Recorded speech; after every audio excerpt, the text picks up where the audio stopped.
Bonjour et bienvenue.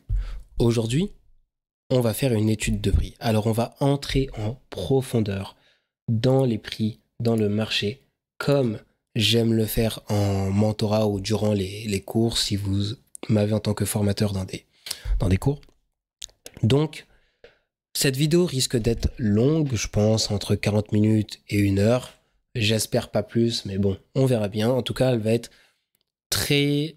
euh, très axé sur l'apprentissage et des données un petit peu plus avancées que l'autre format de vidéo. Donc pour rappel tout de suite avant d'entrer dedans, maintenant le format de vidéo que je vais me donner, ça va être 2 vidéos courtes où on va parler de concepts en simplicité, ok? Une vidéo longue d'études de prix et un podcast par mois, ok? On part sur cette base de 4 vidéos par mois et on verra, peut-être je peux sortir des petites vidéos annexes, mais en tout cas, c'est comme ça que l'on va voir. Alors aujourd'hui, on va s'intéresser à cette bougie. Cette bougie, c'est-à-dire cette semaine, donc la semaine dernière, ok? Ce qui arrive ici ne va pas nous intéresser réellement. Première chose, on a une bougie baissière. Donc, dans le dernier cours, on parlait d'AMD. AMD, ça veut dire quoi? Ça veut dire accumulation, manipulation, distribution. À la fin de cette semaine-là, on aurait pu s'attendre à démarrer au même que le prix de fermeture, c'est le niveau d'ouverture de cette bougie. Ce n'est pas le cas. Donc, ça a une importance, mais pour l'instant, ce n'est pas le sujet. Le sujet, c'est que si on part sur l'AMD, on part sur accumulation, manipulation, distribution. Ici, on voit que la semaine commence par monter. Donc, on monte, on récupère une buy side. Buy side ici, que je vais nommer, allez, BSL. Ensuite, une fois qu'on a récupéré, donc si on se dit qu'on est dans la manipulation, ben, l'autre niveau d'intérêt, premier niveau d'intérêt qui m'intéressait ici, c'était le haut de cette mèche. Le haut de cette mèche, pourquoi le haut de cette mèche? Car si je commence ici et que je monte, entre là et donc là, ici j'aurais eu un trou, j'aurais eu comme un potentiel déséquilibre. D'accord? Un déséquilibre qui n'était pas encore fait vu que cette bougie n'était pas clôturée, mais on avait quand même un espace entre le haut de cette mèche et donc le bas de cette bougie à ce moment-là. Et donc forcément, le marché, on peut s'attendre à ce qu'il se retourne jusqu'ici. Ok? Si on va donc un peu plus loin, ça c'est un niveau d'intérêt, c'est un niveau d'attrait. Ok? Donc moi, la manière dont je nomme ce niveau, quand je fais des coachings, je l'appelle le seuil de livraison parfaite. Parce que si cette bougie ne retracera pas jusqu'à ici, et disons qu'elle part en extension comme celle-ci et qu'elle clôture plus haut, sans revenir à ce niveau, à ce moment-là, j'aurai effectivement une livraison du prix imparfaite et l'ouverture d'un déséquilibre. Donc ça, c'est vraiment quelque chose qu'il faut comprendre. Ce niveau, pour moi, c'est juste un point d'intérêt. C'est pas forcément le niveau, j'ai envie de dire, qui va forcément arrêter le prix. Mais arrivé à là, on peut s'attendre à un retournement. Alors ça dépend à quelle est la distance par rapport à l'ouverture et à ce seuil. Des fois, ce seuil, ça peut être la fin de la bougie. Mais dans notre cas, on commence assez proche de ce niveau, donc on va pas forcément s'attendre à ça. Une autre chose qui va nous intéresser, ça va être tout simplement cette mèche. Cette mèche, je vais venir ici. Regardez, c'est 50%, mais aussi c'est 25 et 75. Donc bien sûr, tout dépend le sens dans lequel on veut la regarder.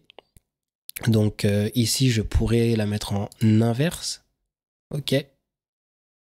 Hop. Et donc là, je entre jusqu'à 25% de cette bougie.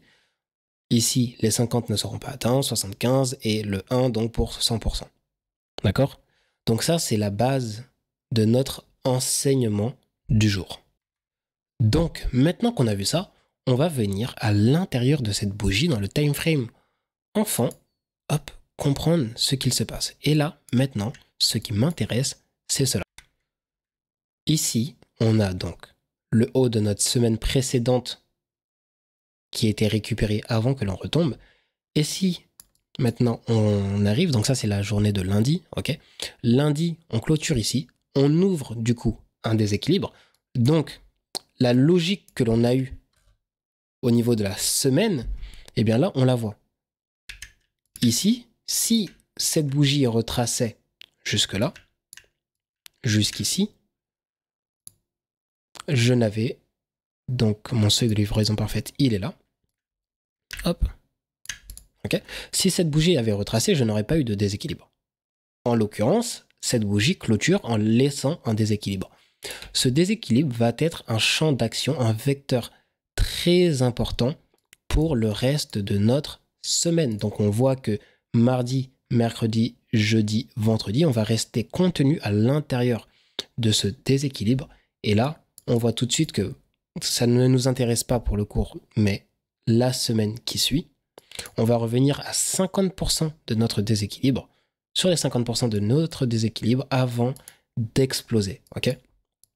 Donc, ce genre de niveau nous intéresse. Pourquoi ? Parce que nous, on a une vision algorithmique des prix, et donc, on ne peut pas juste se dire, ouais, ça... Non. Nous, on veut une vision très, très, très précise, et les 50% d'une zone de déséquilibre sont un niveau algorithmique très précis. Pour aller plus loin, avant de finir sur ce time frame, on voit qu'on est descendu donc sous notre déséquilibre. Qu'est-ce que j'ai ici? J'ai une mèche, donc une mèche, ça va nous intéresser. On considère une mèche comme une inefficacité au même titre qu'un déséquilibre, d'accord? Donc, cette mèche, je vais venir l'observer, comme je l'ai fait dans le time frame supérieur. Et ici, on voit que les 75%, ou plutôt les 25% de cette mèche seront et à nouveau le niveau qui aura retenu le prix. Ok? Donc ici, là, on a un niveau même, on peut même se dire un niveau très très très précis. Hein. Alors, est-ce que je peux avoir autre chose? Autre chose que ceci? Non, donc là, je vais plutôt prendre du coup un Fibonacci classique pour avoir l'information que je cherche. Donc l'information que je cherche, c'est exactement les 75% de ce... Donc 75, est-ce que je l'ai quelque part? On va le prendre comme ceci, hop. Ou alors dans ce cas, alors dans cet exemple, ça sera même les 25% et je veux le prix. Ok, donc on va prolonger sur la droite. Ok, donc on voit que on a un prix des 25% de cette mèche qui est à 1.06555.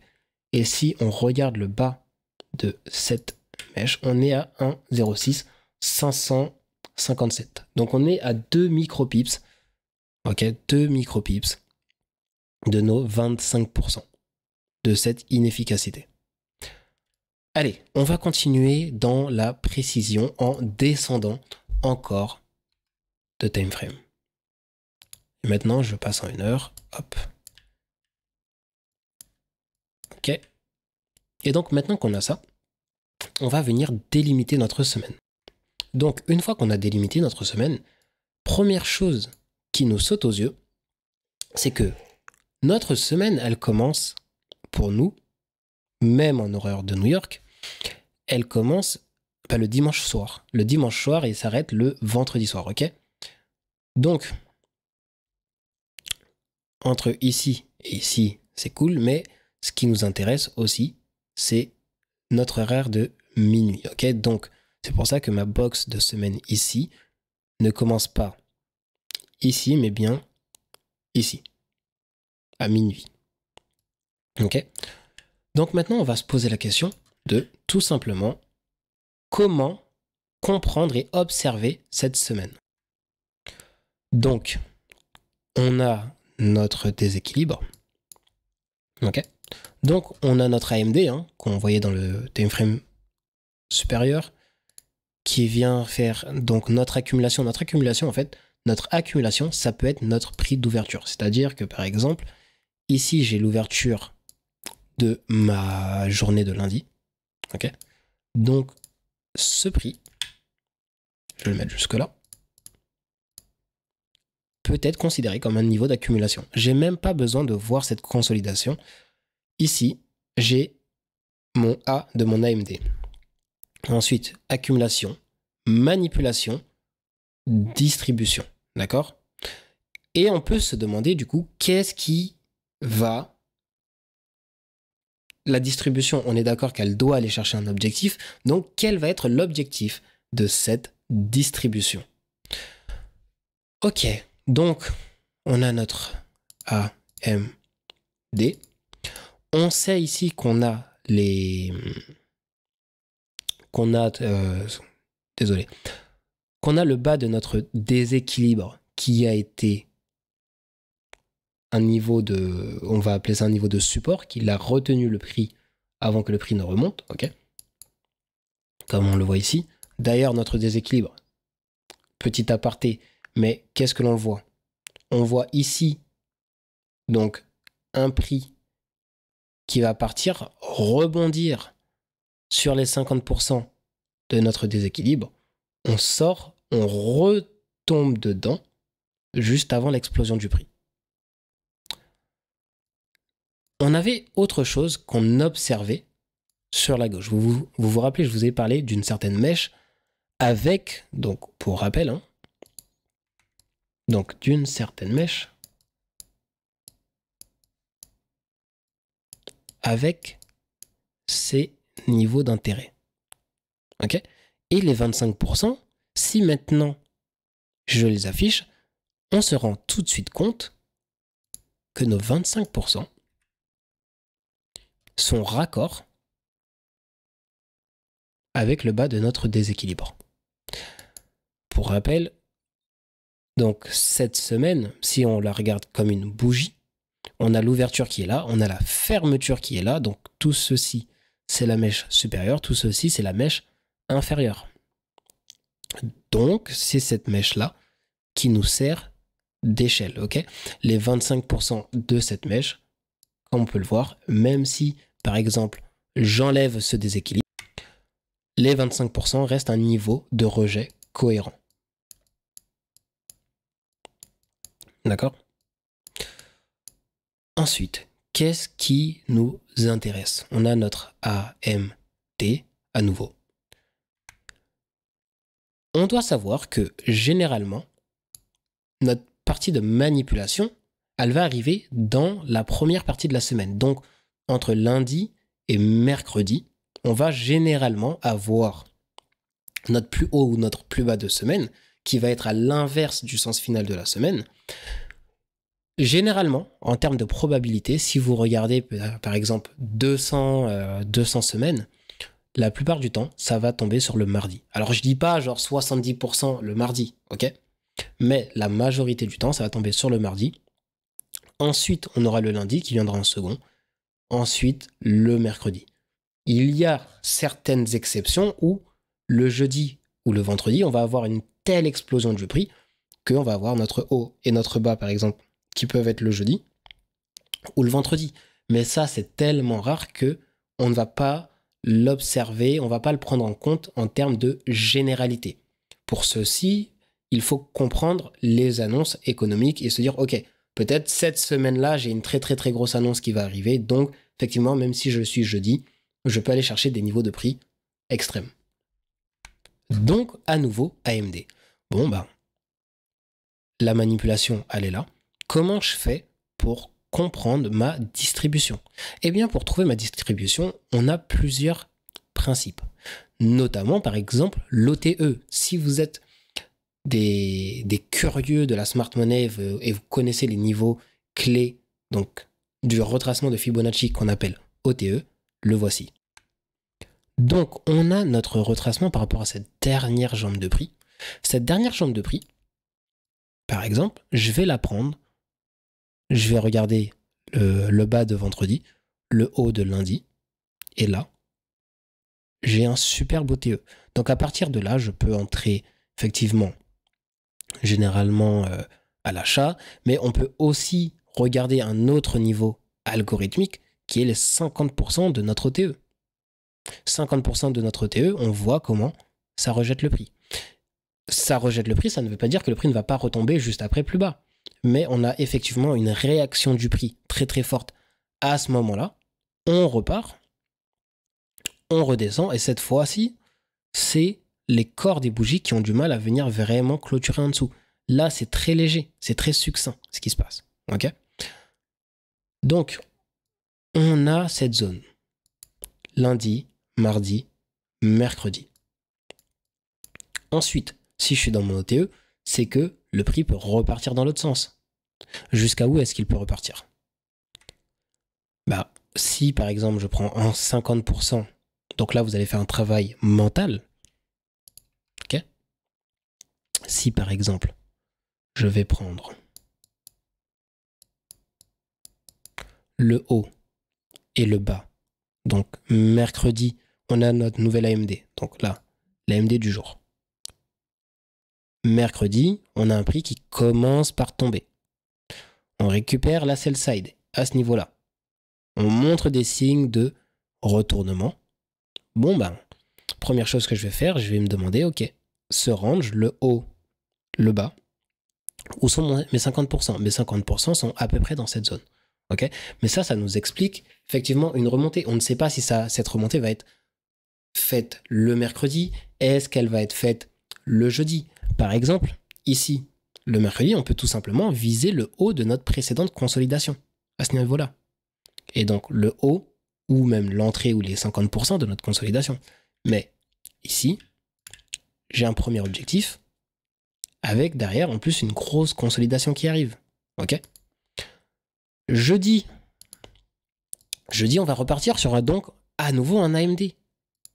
Et qu'est-ce que je vous dis depuis tout à l'heure? La manipulation, ok, elle va récupérer sell side ou buy side.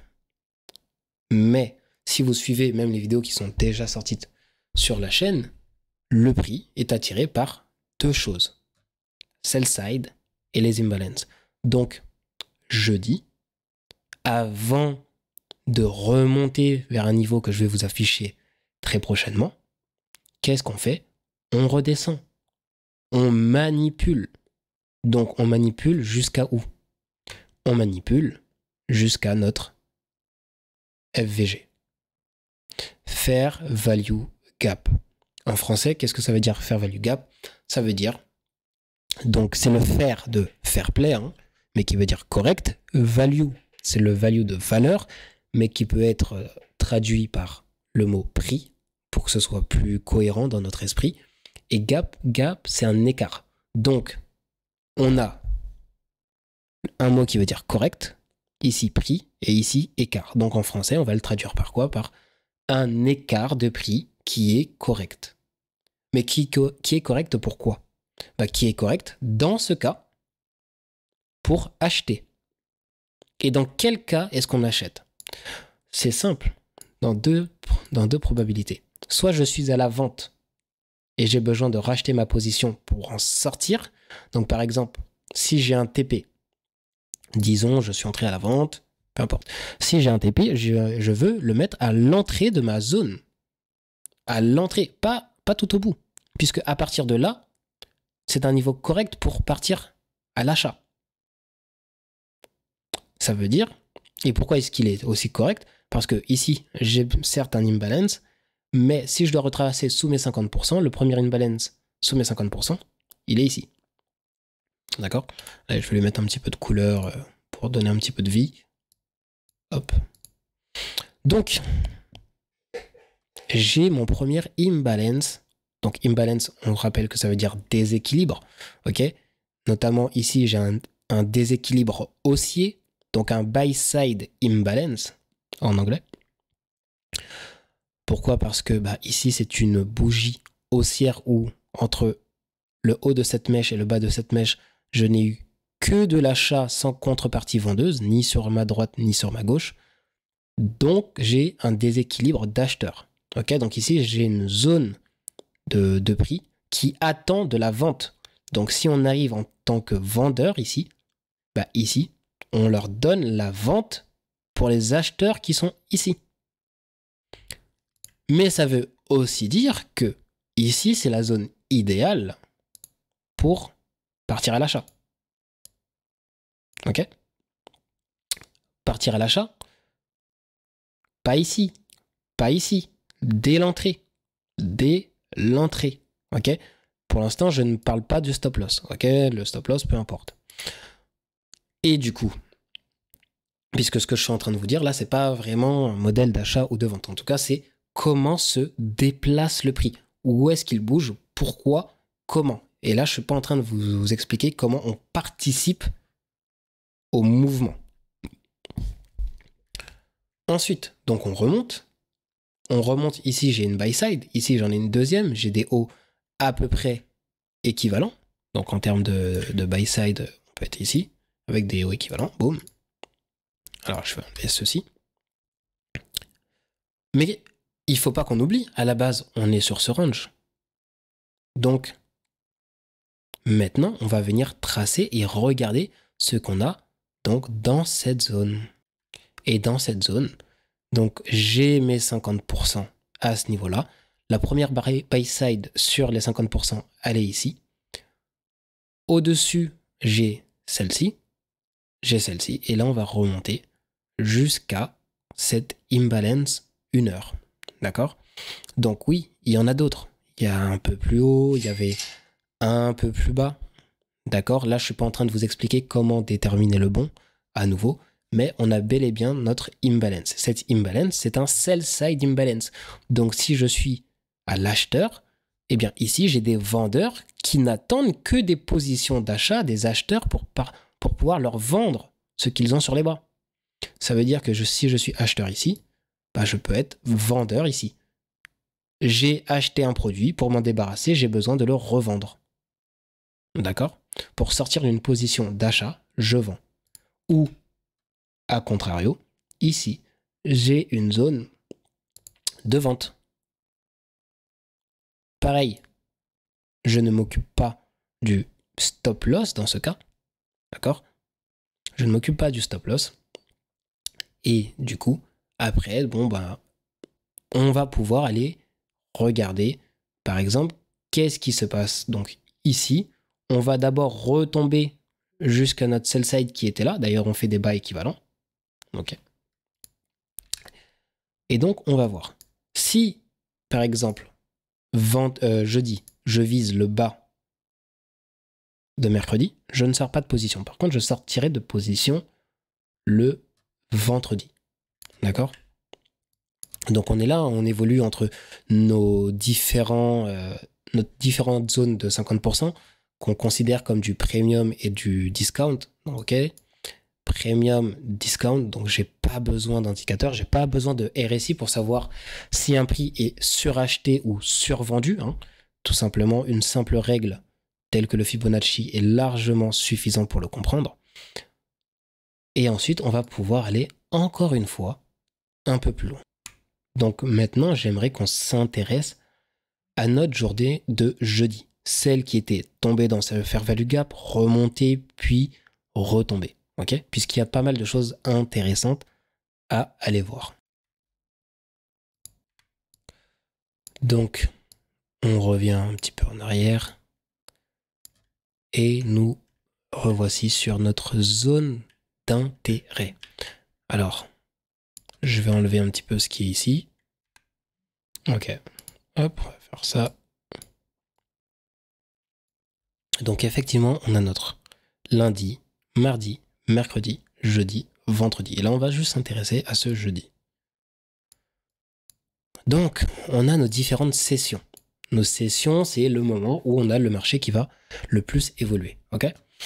Donc, on a notre session asiatique qui généralement consolide.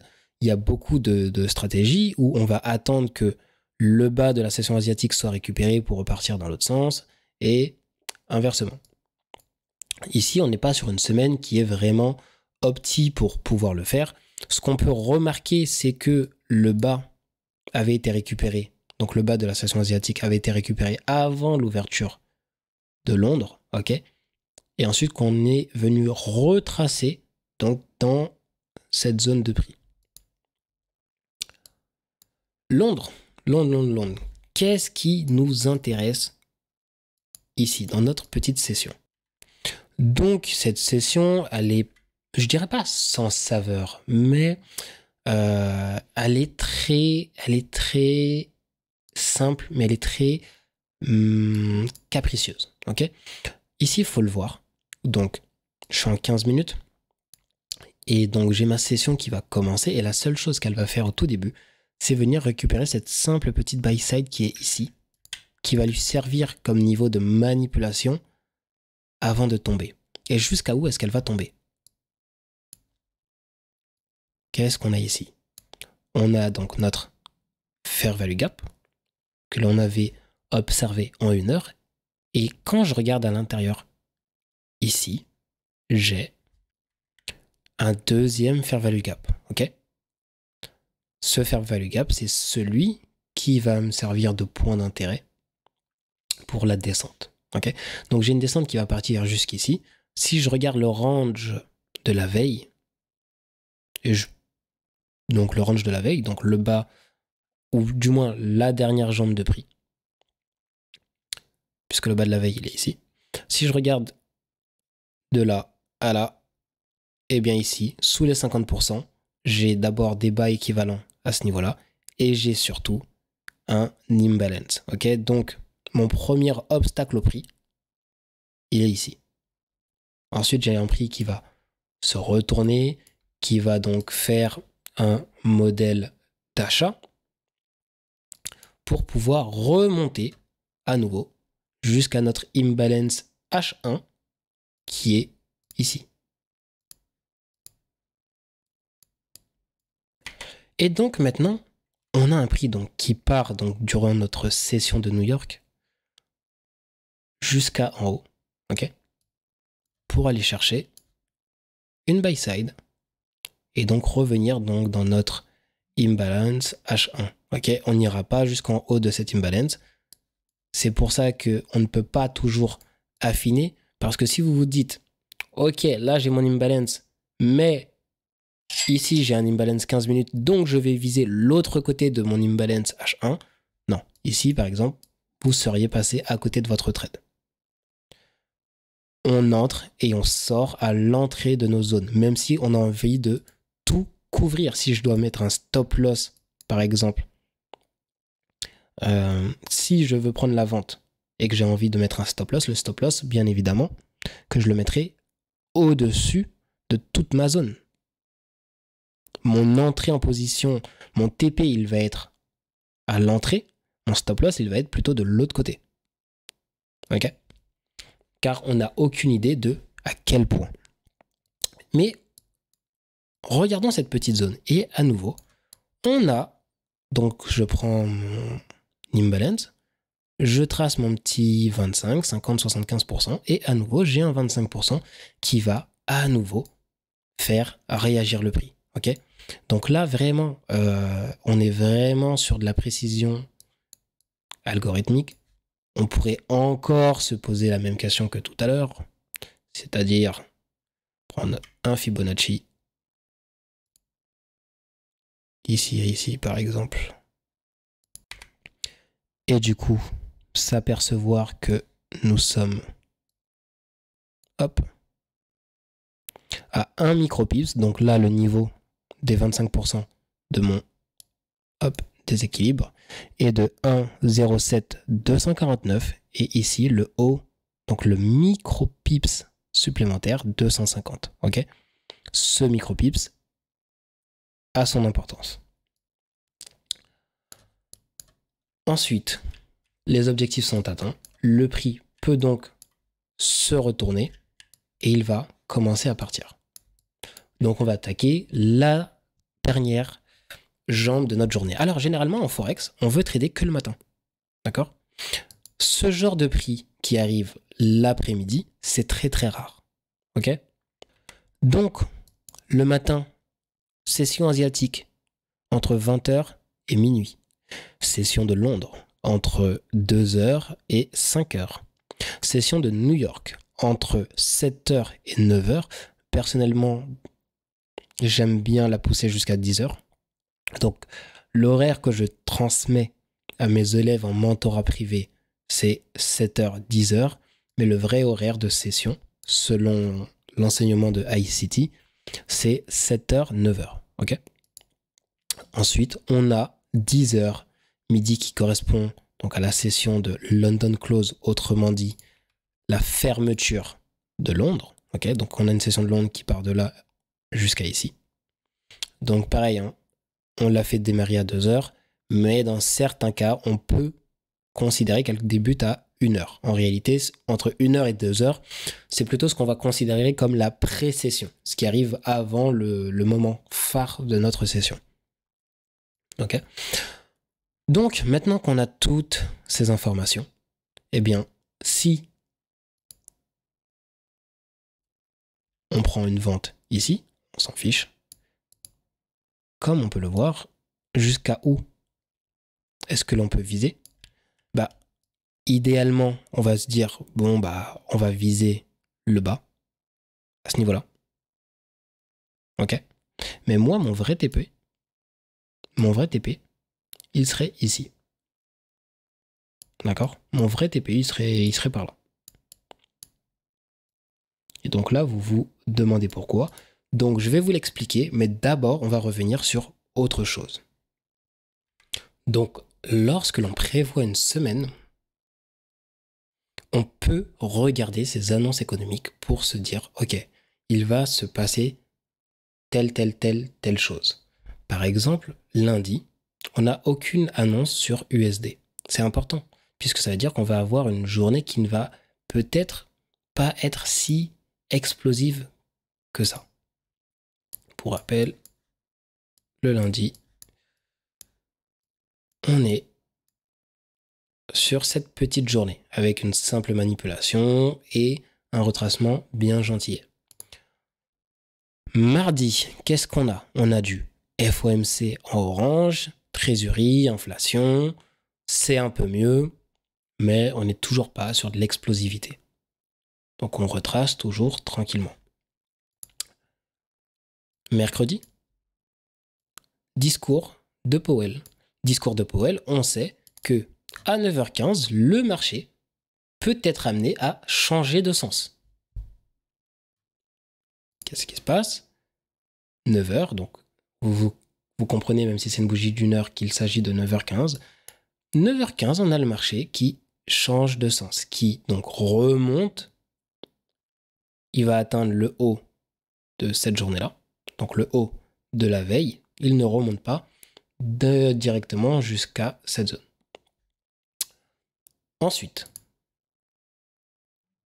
jeudi, on a deux grosses annonces. Unemployment, c'est une très grosse annonce que je vous conseillerais d'éviter de trader. Et on a encore un discours de Powell, ce qui nous explique que va y avoir deux gros mouvements. Eh bien, on les a. Ici, on a la première remontée du prix. Donc la première remontée du prix, 8h30. Donc bien sûr, ça va être sur ma bougie de 8h, donc celle-ci. Mais en vrai, ce départ a été à 8h30. Okay. Et ensuite, qu'est-ce qu'on a? 14h. Donc 14h, où est-ce qu'on est? On a donc notre première poussée du prix qui va chercher notre objectif repérable en H1. Et ensuite, on commence à tomber, on tombe. Et on va venir pousser vers la fin. Pousser le prix. Ok? Quand je suis à ce niveau-là du marché, ok, j'ai mon FVG qui est déjà en train de repousser le prix, j'ai mon nouveau prix qui est là. Qu'est-ce qui peut attirer le prix? Lorsqu'il est 13h, qu'est-ce qui peut attirer le prix? Ok, j'ai des hauts à peu près équivalents par là, j'ai des bas à peu près équivalents, et même plus que à peu près équivalents pour le coup. Ok, on va juste retourner après dedans. Donc on a des bas équivalents. Là, c'est un pile ou face. Donc ce n'est pas une annonce que vous voulez trader. Sauf si vous êtes vraiment sûr et certain de ce que vous faites. Vraiment. Il faut vraiment être sûr de soi. Et par sûr de soi, j'entends avoir des compétences d'analyste avancé. Si du coup maintenant je reviens à mon petit 15 minutes, ok, on va finir par montrer donc les niveaux de pas équivalent qui restaient à être atteints. Ok, alors qui restaient. Attention. Là, ce que je vous montre, ça concerne plus la journée de vendredi.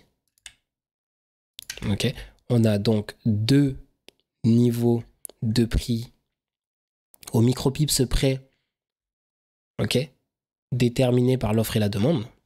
Ok, donc en gros, ici j'ai eu beaucoup d'offres et ici j'ai eu beaucoup de demandes au même niveau. Et non, je rigole, je crois pas du tout à ça. Hop. Et du coup,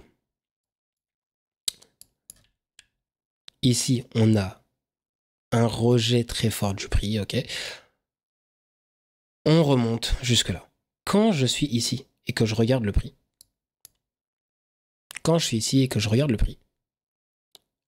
là, j'ai pas de niveau d'intérêt. Déjà. Premièrement, j'ai pas de niveau d'intérêt, si ce n'est ce haut, mais voilà, pas de déséquilibre, rien. Par contre, quand je suis ici et que je regarde ce qui se passe plus bas, ok, bon, ce niveau, on va pas le prendre en compte. Mais ici, j'ai un imbalance. Ici, j'ai des bas à peu près équivalents. Et ici, j'ai toujours ces bas à peu près équivalents. J'ai mon explosion de prix jusque-là, jusqu'ici même. D'accord? J'ai mon explosion de prix jusqu'ici. Ensuite, j'ai le prix qui retrace. Si vous avez visé ce TP-là, vous devriez attendre demain. Le lendemain, le vendredi, pour sortir de position. Maintenant, à votre avis, je vous parle de prix algorithmique. Quel niveau m'intéresse lorsque je définis un TP? À nouveau, on a la buy side, on a la sell side, on a les imbalances. D'accord?